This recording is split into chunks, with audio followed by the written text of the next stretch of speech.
At this point I should remind you that while we had the code and everything like that sorted, now, while the physical design process was running simultaneously to the coding process, so at various points you might not see the same application of the code, and you'll only see the code being used more and more later on in the line, because that's only when it became available. However, with that being said, let's get into how I truly formulated my final design right now. Now that I had all the parts I needed to figure out a way to put them all together, so I found an arrangement that worked, all the wires, the Raspberry Pi, and the monitor, and then I decided to 3D model the hitboxes of each of these things, i.e. the space that would be needed to have it in a place, and then using these 3D models, I built a 3D model of a frame around it.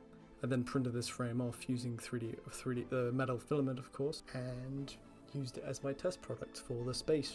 As I printed it, I realized that an issue had come with the fact that the space was not right at all. There were loads of different cables that needed to go different ways, and it ended up resulting in the actual screen itself looking quite bulky and thick. And personally, I think the idea of a thicker, robust design fits the concept of keeping memory strong and all that. However, this was just far too much, and it had a variety of other issues which I go into here. Plus, it didn't even work for what it was designed to be. So I realized I would have a massive space problem, and as I said, these problems that are pointed out here. I decided not to waste this metal filament print though, because it did use up quite a bit of filament, so I did a bunch of tests in it. I did several heat tests, I did several impact tests, finding that it could survive a drop of 2 meters with relative ease, with only slight visible damage, as you can see here.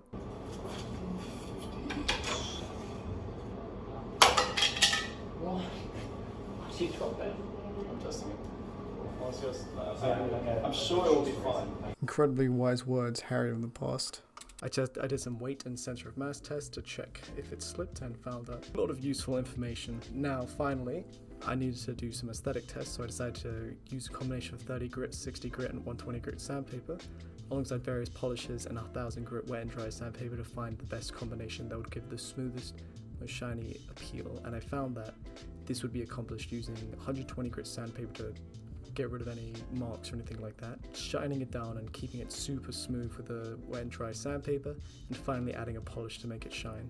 Having done all the tests I needed on the metal filament, I now needed to figure out how I would actually get this thing to be arranged properly. So I did what any self-respecting designer would and used some cardboard models. As you can see, I was combining the use of cardboard models with the metal print to figure out the best way to arrange them, and I came up with 2 different designish ideas, where it looked more like a regular photo frame and one looked like a vertical photo frame where the monitor would take up the top half and perhaps something else could be done with the bottom half. Personally, I still preferred the regular photo frame as per usual.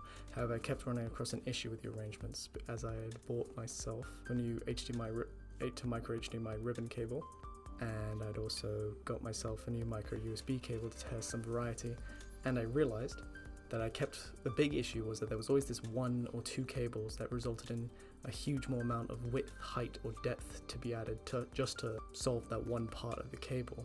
Now that I realized this issue, I had no idea how to fix it at first, because what do you do if there's only one part which has a huge amount of depth and everything else doesn't? And I realized the obvious solution was to just give it a slant. What I mean by this is give the originally square back, or slightly chamfered back, whatever, into a more triangular design, and by doing this you end up having the depth you need for the one part you need, while also retaining the smoother, thinner design, making it look a lot less clunky.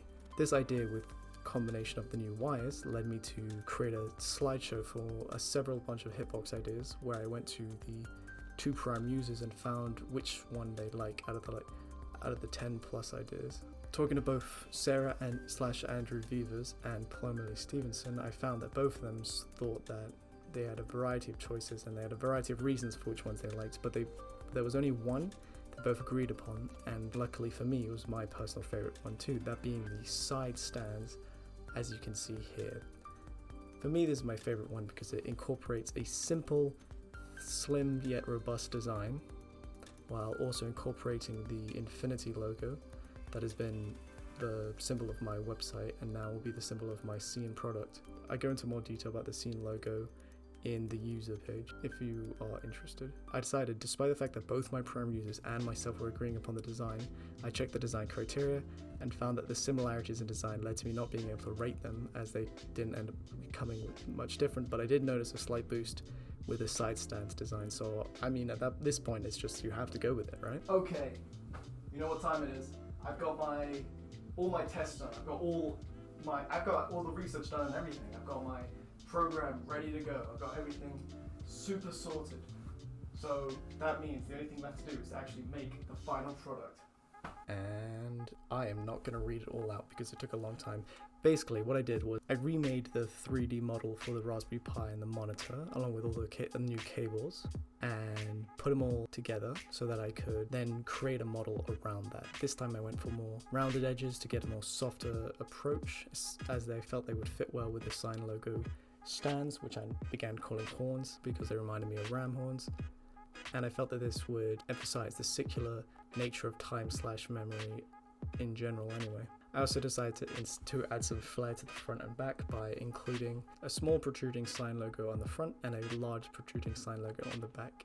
And with that being done, I also figured that I should maybe include some colors in this design, because as I was making the 3D model, I had to use colors to differentiate between everything. And as I did, I realized, oh, these colors look great, why don't I use them? And I ended up deciding to make the logos a different color as well as the stands, and I had two colors I'd knocked myself down to. The classic purple you've been seeing all around this website, that is my favorite color because I believe it's the most dependable and the most reliable, at least looking at color theory, and it's the most invigorating. I felt like a better option might have been orange. It's kind of a yellowy orange flame kind of orange, as it would represent the lamp of Nemesis, and it would represent, which in turn represents the power of the flame of memory, which I believe really helps get the purpose of my product through. Unfortunately for me, we only had access to a almost perfect purple PLA and nothing close to the orange PLA I wanted, so I opted to go with a purple PLA, thinking I could edit it and post if worst case scenario. This leads me to the 3D printing process, which again you can see there's a process, not as long but not short. I attempted to make a time lapse and remembered how long they took, and so all I've got is this after 10 minutes of holding my hand still. Regardless, with a few hiccups in the printing, which I go into more detail on the website, I managed to get all the pieces out and ready, so that left only one part left, and that was to finish the making process. I needed to sand the pieces down, and unfortunately for me, the space for the monitor wasn't quite accurate, so I needed to get a file and open up that front hole a bit. Once it fit perfectly, I left it there and I didn't even need to screw it in, but I did need to screw in the Raspberry Pi into these prong parts. And as you can see, one side has a hole while the other one does not. And the reason I did this was because I wanted to test which one would be better, having the hole built in with a 3D model or drilling the hole later. And this led to both good luck and bad luck, in the sense that the hole that was made with a 3D model worked perfectly, that side is perfect, and the horn itself moves really freely and really easily, and the locking mechanism works as well.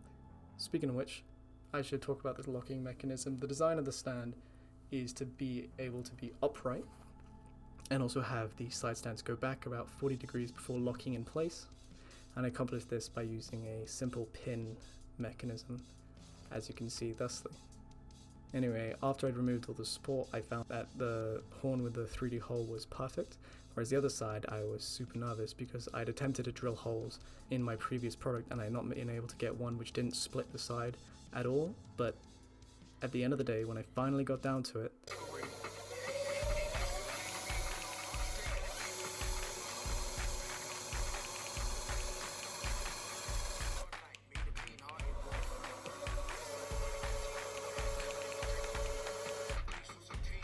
it turned out to be super easy because of, well, I don't know, maybe the fact that it was just higher quality print. Maybe I just got it at that point, I'm not entirely sure. Regardless, now I'd screwed in my Raspberry Pi, I'd got all my pieces together, and now all I need to do was add the horns, when I realized a crucial mistake, and that was the fact that the pins wouldn't actually be able to go into the horns. It's difficult to describe, so here's a visual for you to understand. Having seen this visual now, the way I resolved this problem was that I had just cut the pin in half and glued it back together through the horn so that they would just become a solid piece. Now the last step was to glue on the big logo on the back and screw the whole thing together. I put everything in place, I did all my tests and everything in that, and finally I turned on my monitor and this is the result I got. It's upside down. It's upside down. Oh, that's incredible. But it does work, and that's what's important.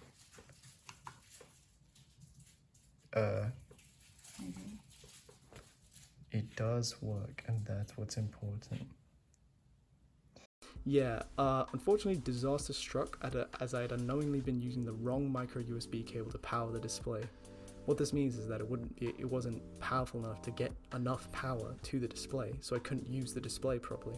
This was terrible because the entire arrangement of the inside of the frame was designed for that USB. So with a bit of maneuvering, I found the following arrangement, which could be used to work as well. However, the Raspberry Pi was now non-secure. It was kind of secure in the fact that the pins kept it in place, but not in the best way possible. I should try and find some way to improve that. Regardless, I put it all together, and now that I'd finished the product, I need to develop a few things about it first.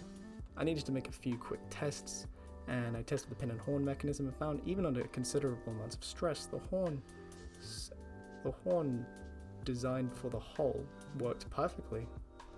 And this was impressive that the locking mechanism worked that well, and much like with the photo frame itself, simple seems to be best. Now that I'd completely finished the physical design of my product, I realized that there was a new issue with the display/code, and this was the fact that for some reason, when you turned it on, the time zone was completely incorrect. I have no idea why this happened, I have no idea how this happened, but this meant I couldn't test it, as instead of it being at 11 AM, where I had several pictures to test it, it was 6 AM where I had no pictures to test it. Eventually I realized there may be an issue with the internal clock of the display, but when I tested it the next day, everything had sorted itself out, so I still have no idea what caused that to this day. I quickly set up an impromptu green screen as the time of consecutive images was fast approaching, and my power cable was unfortunately connected to my PC when I was testing this at the time, so I ended up not being, so therefore since the cable was quite short, the screen wasn't able to go anywhere. However, I managed to get some alright pictures as well as some panning videos of the product in use. And in looking at all these photographs, I realized that I'm extremely happy with the result of the prototype, as it shows precisely what I desired when it comes to the fundamentals of the code and the actual design. And I must say, actually having it next to me and working actually was really incredible and fun. I think that, believe it or not, I do think this was a great idea to make. It's like, I don't know how long that feeling will last, but it's great to just look back on random memories and be like, oh yeah, I remember that. However, as you can see, the frame faced several issues. I won't go into them here as I go into them more in the website, but there's a few temporary issues and a few more permanent issues that I need to resolve in the coming time. Now, all that done and good, I realized to myself that I needed to get some nice pictures of this thing. So what I decided to do was, instead of just getting nice pictures of this thing, I also wanted to get an advertisement per se. Just a short, quick advertisement that could help get the idea across and and I could use the mock-up user interface I developed last time to create a perfected image of what it would be like, so that I could show that to people, and also so I could know what that'd be like and evaluate it thusly. Now that we've done all of the making of the final product, we've got the code working at least to a certain degree, and not just that, we've got some advertisements, some mock-ups, all sorts of things that help make it look exactly like how I want it to, and I have the actual product to show off in real life. So now the next step is, of course, to see how good is the product, what have I done. I'm going to find my own personal evaluation, I'm going to find all sorts of people's evaluations, obviously my prime users, but hopefully I can get a lot more people to get more basic statistics, but I guess we just have to wait and find out next time.